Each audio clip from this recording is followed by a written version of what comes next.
جن عورتوں کے بچے مر جاتے ہیں پیدا ہوتے ہی یا کچھ دن بعد، اس صورت کا ورد کرنے سے فالج، لکوہ اور راشا مرگی والے شخص کی مرگی کا عارضہ بھی بالکل ختم ہو جاتا ہے۔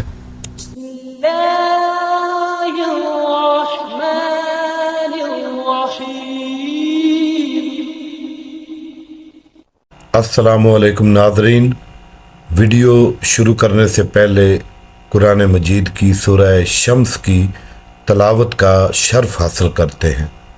بسم اللہ الرحمن الرحیم، والشمس وضحاها والقمر اذا تلاها والنہار اذا جلاها واللیل اذا یغشاها والسماء وما بناها والارض وما طحاها ونفس وما سواها فألهمها فجورها وتقواها قد أفلح من زكاها وقد خاب من دساها كذبت ثمود بتغواها إذ انبعث أشقاها فقال لهم رسول الله ناقة الله وسقياها فكذبوه فعقروها فدمدم علیہم ربہم بذنبہم فسواها ولا یخاف عقباها۔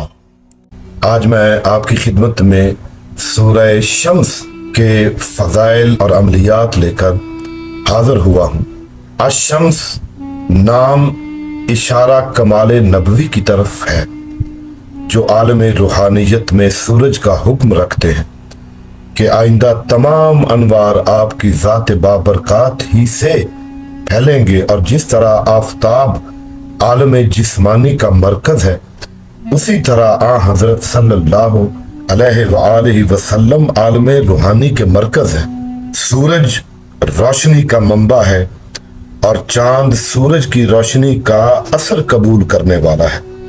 اس تناظر میں انسان کامل ان دونوں صفات کا مظہر ہے، یعنی جناب رسول اکرم صلی اللہ علیہ وآلہ وسلم سورج کی طرح روشنی کا سرچشمہ بھی ہیں اور چاند کی طرح اللہ تعالیٰ کے نور سے منور بھی ہے۔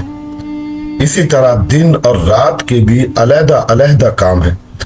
دن روشنی کرتا ہے اور جد و جہد کا موقع دیتا ہے، رات تاریکی کا پردہ ڈال کر سکون کا موجب ہوتی ہے۔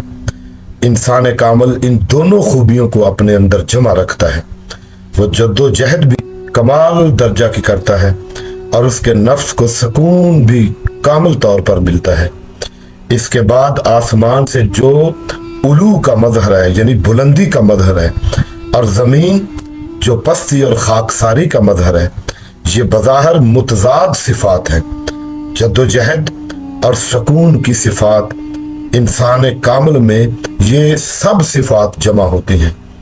گویا نفس انسانی کا کمال ہی انسان کامل کا کمال ہوتا ہے، اور یہ تمام باتیں حضور گرامی قدر صلی اللہ علیہ وآلہ وسلم میں پائی جاتی ہیں۔ اس لیے ہر انسان کو اپنے اپنے کمال یا اپنی اپنی استعداد کے مطابق کوشاں رہنا چاہیے۔ یہ تو تھیں سمجھنے والوں کے لیے باتیں۔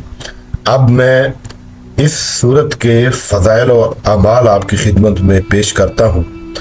جو شخص اس صورت کی تلاوت کرتا ہے، اللہ تبارک و تعالی جل جلالہ اسے دین و دنیا میں شمس و قمر کی طرح عزت اور مقام و مرتبہ بخشتا ہے۔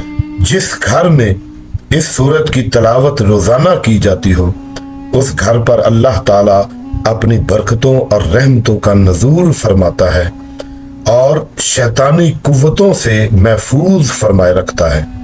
جن عورتوں کے بچے مر جاتے ہیں پیدا ہوتے ہی یا کچھ دن بعد، انہیں حمل شروع ہونے کے ساتھ ہی اس سورہ شمس سے دم کیا ہوا پانی ہر روز صبح منہ نہار پلانا چاہیے۔